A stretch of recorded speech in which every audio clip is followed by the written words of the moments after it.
بسم اللہ الرحمن الرحیم۔ مشکل اردو پڑھنا سیکھ رہے ہیں۔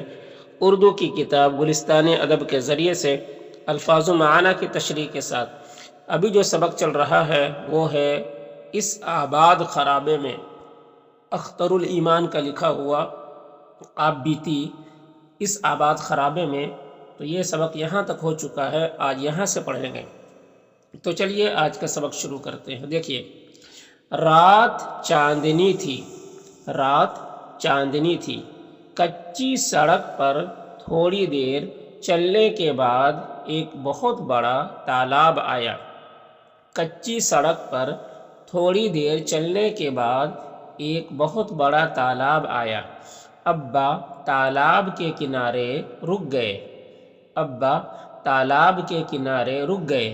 آگے تالاب سے گزر کر جانا تھا، آگے تالاب سے گزر کر جانا تھا۔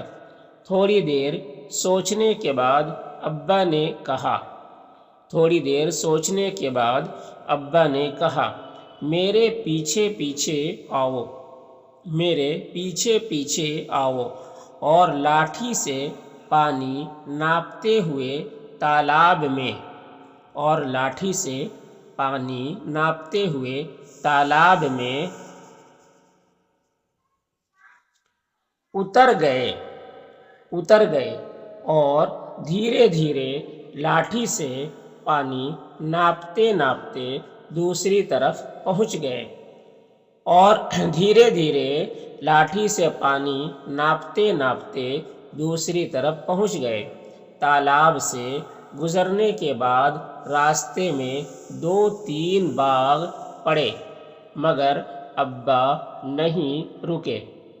تالاب سے گزرنے کے بعد راستے میں 2-3 باغ پڑے، مگر ابا نہیں رکے۔ اس کے بعد ایک کانس کا جنگل آیا، مگر وہ چلتے رہے۔ اس کے بعد ایک کانس کا جنگل، کانس کہتے ہیں ایک لمبی لمبی گھاس ہوتی ہے، لمبی لمبی گھاس ہوتی ہے، جس کے جو چھپر وغیرہ جو پھوس کے جو مٹی کے جو گھر ہوتے ہیں تو اوپر چھت کے لیے جو چھپر بناتے ہیں تو اس میں وہ کام آتا ہے، ٹھیک ہے، تو اسی کو کانس بولتے ہیں، کانس۔ تو اس کے بعد ایک کانس کا جنگل آیا۔ کانس جو یہ اکثر جب زمین ایسی پڑی رہتی ہے تو اس میں یہ خود بخود ہو جاتا ہے۔ تو اس کے بعد ایک کانس کا جنگل آیا، مگر وہ چلتے رہے۔ ہم بہت دیر تک چلتے رہے، ہم بہت دیر تک چلتے رہے۔ جنگل کے بولتے سناٹے کے سوا اور کچھ سنائی نہیں دیتا تھا۔ جنگل کے بولتے سناٹے یعنی سنسان، کوئی آواز نہیں، ایک دم سنسان۔ تو جنگل کے بولتے سناٹے کے سوا اور کچھ نہیں سنائی دیتا تھا۔ گاہے گاہے آس پاس سے گیدڑوں کے بولنے کی آواز سنائی دے جاتی تھی۔ گاہے گاہے سے، گاہے گاہے یعنی تھوڑی تھوڑی دیر سے، تھوڑے تھوڑے دیر سے آس پاس سے گیدڑوں کے بولنے کی آواز سنائی دے جاتی تھی۔ بہت دیر چلنے کے بعد پھر ایک جوہر آیا، بہت دیر چلنے کے بعد پھر ایک جوہر آیا۔ جوہر وہی تالاب کو کہتے ہیں یا جھیل کو کہتے ہیں یا اس گڈھا کو پوکھرا کو کہتے ہیں، پوکھرا کو پوکھرا بھی کہتے ہیں پھر جس میں جو ہے برسات کا پانی جمع ہو جاتا ہے۔ بہت دیر چلنے کے بعد پھر ایک جوہر آیا جس کے دائیں طرف کانس کا جنگل تھا، جس کے دائیں طرف کانس کا جنگل تھا، اور سامنے ایک باغ، اور سامنے ایک باغ۔ ابا نے باغ میں سامان رکھ دیا، ابا نے باغ میں سامان رکھ دیا۔ ایک چادر نکال کر بچھا دی اور کہا، سو جاؤ۔ ایک چادر نکال کر بچھا دی اور کہا، سو جاؤ۔ میں لیٹتے ہی سو گیا، میں لیٹتے ہی سو گیا۔ یہ جگہ جہاں ہم نے رات قیام کیا تھا، ایک قبرستان تھا۔ یہ جگہ جہاں ہم نے رات قیام کیا تھا، رات قیام یعنی رات ٹھہرے تھے، ایک قبرستان تھا۔ کمباسی سے ہم جس جگہ کے لیے روانہ ہوئے تھے، کمباسی سے ہم جس جگہ کے لیے روانہ ہوئے تھے، روانہ یعنی گئے تھے، نکلے تھے، اس کا نام سگھ مدرسہ تھا۔ اس کا نام سگھ مدرسہ تھا۔ مدرسہ جہاں بچے پڑھتے ہیں، دینی تعلیم ہوتی ہے، سگھ مدرسہ تھا۔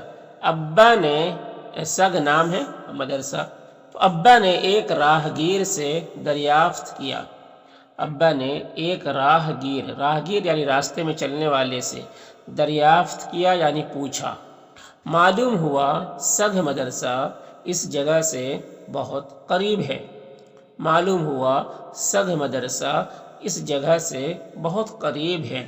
وہ باغ جہاں ہم نے رات قیام کیا تھا، وہ باغ جہاں ہم نے رات قیام کیا تھا، اور سگھ مدرسہ کے بیچ وہی کانس کا جنگل جس کا میں نے ذکر کیا ہے، اور سگھ مدرسہ کے بیچ وہی کانس کا جنگل جس کا میں نے ذکر کیا ہے، اسی باغ سے تھوڑے فاصلے پر ایک گاؤں تھا۔ اسی باغ سے تھوڑے فاصلے پر ایک گاؤں تھا جس کا نام سگھ تھا، جس کا نام سگھ تھا۔ اسی نسبت سے اس مدرسے کا نام سگھ مدرسہ تھا۔ اسی نسبت سے اس مدرسے کا نام سگھ مدرسہ تھا۔ تھوڑی دیر بعد ہم سگھ مدرسہ پہنچ گئے۔ تھوڑی دیر بعد ہم سگھ مدرسہ پہنچ گئے۔ سگھ مدرسہ دراصل ایک یتیم خانہ تھا۔ سگھ مدرسہ دراصل یعنی اصل میں ایک یتیم خانہ تھا، جہاں یتیم بچے رہتے تھے، جس بچے کے باپ نہیں ہوتے تھے تو وہ بچے رہتے تھے۔ دراصل ایک یتیم خانہ تھا جو ایک بغیر چھت کی مسجد اور چند پھوس کے چھپروں پر مشتمل تھا، جو ایک بغیر چھت کی مسجد اور چند پھوس کے چھپروں پر مشتمل تھا۔ پھوس، گھاس پھوس بولتے ہیں، گھاس پھوس، تو گھاس وغیرہ کے چھپر یعنی بغیر چھت کی مسجد تھی اور چند پھوس کے چھپروں پر مشتمل تھا، جو ایک بغیر چھت کی مسجد جو تھی اس میں کوئی چھت نہیں، اور باقی جو تھے اس میں پھوس کے چھپر تھے۔ اس سگھ مدرسہ کے محتمم اور روح رواں حافظ اللہ دیا نام کے ایک صاحب تھے۔ اس سگھ مدرسہ کے محتمم یعنی پرنسپل، اور روح رواں یعنی اس کے ذمہ دار، اس مدرسے کے جو ذمہ دار تھے۔ محتمم کے ہی معنی میں لے لیجئے کہ محتمم اور روح رواں یعنی سب کچھ وہی تھے۔ روح رواں مطلب سب کچھ۔ کون تھے؟ حافظ اللہ دیا، نام اللہ دیا نام کے ایک صاحب تھے۔ گورے چٹے، قد تھوڑا نکلتا ہوا، قد یعنی ہائٹ، تھوڑا نکلتا ہوا یعنی لمبے قد کے تھے، لمبے ہائٹ کے تھے۔ گورے چٹے، قد تھوڑا نکلتا ہوا، طباق سا چہرہ یعنی چوڑا چکلا چہرہ تھا۔ طباق سا چہرہ، طباق کہتے ہیں پلیٹ کو، تو ان کا چہرہ تھوڑا چوڑا چکلا تھا، تو اسی کو طباق سا چہرہ، اور پھیلی ہوئی ناک۔ بات چیت میں اچھے تھے، اور گوارا آداب و اطوار کے انسان تھے۔ اور گوارا یعنی خوش ذائقہ، خوش مزاج تھے۔ آداب و اطوار یعنی طور طریقے، آداب، ڈسپلین کے اچھے تھے، اچھے انسان تھے، ہے نا، یعنی طور طریقے، آداب، خوش اخلاق کے انسان تھے۔ اور گوارا آداب و اطوار کے انسان تھے۔ جب ہم سگھ مدرسہ میں آئے، اماں اپنے میکے چلی گئی تھیں۔ ابا یہاں کیوں آئے تھے مجھے نہیں معلوم۔ ابا یہاں کیوں آئے تھے مجھے نہیں معلوم، اس لیے کہ یہاں امامت کا کوئی سلسلہ نہیں تھا۔ اس لیے کہ یہاں امامت کا کوئی سلسلہ نہیں تھا، یعنی امامت کا یہاں پر کوئی مسئلہ نہیں تھا، امامت یہاں پر نہیں چلتا تھا امامت نہیں ہوتی تھی یہاں پر۔ اس مدرسے میں 30-35 لڑکے تھے، اس مدرسے میں 30-35 لڑکے تھے۔ یہاں دینی تعلیم کا انتظام بھی تھا، یہاں دینی تعلیم کا انتظام بھی تھا، انتظام یعنی بندوبست تھا، سب کچھ تھا، جہاں نہ صرف اس مدرسے کے لڑکے پڑھتے، جہاں نہ صرف اس مدرسے کے لڑکے پڑھتے بلکہ سگ بستی کے لڑکے لڑکیاں بھی آتے تھے، بلکہ سگ بستی کے لڑکے لڑکیاں بھی آتے تھے۔ یہ مدرسہ جنگل کے بیچوں بیچ تھا، یہ مدرسہ جنگل کے بیچوں بیچ تھا، جس کے دو طرف کھیت تھے، جس کے دو طرف کھیت تھے، تیسری طرف آموں کا باغ، تیسری طرف آموں کا باغ، آموں یعنی آم کا باغ، اور سگ بستی اور چوتھی جانب کانس کا بہت بڑا جنگل، اور چوتھی جانب کانس کا بہت بڑا جنگل، جس کے ایک سرے پر ایک بہت بڑی جھیل تھی، جس کے ایک سرے یعنی کنارے پر ایک بہت بڑی جھیل تھی، جس کے پانی میں مگرمچھ تیرتے دکھائی دیتے تھے، جس کے پانی میں مگرمچھ تیرتے دکھائی دیتے تھے، جو کبھی کبھی کنارے پر بھی آ جاتے تھے، جو کبھی کبھی کنارے پر بھی آ جاتے تھے اور دھوپ میں لیٹے رہتے تھے، اور دھوپ میں لیٹے رہتے تھے۔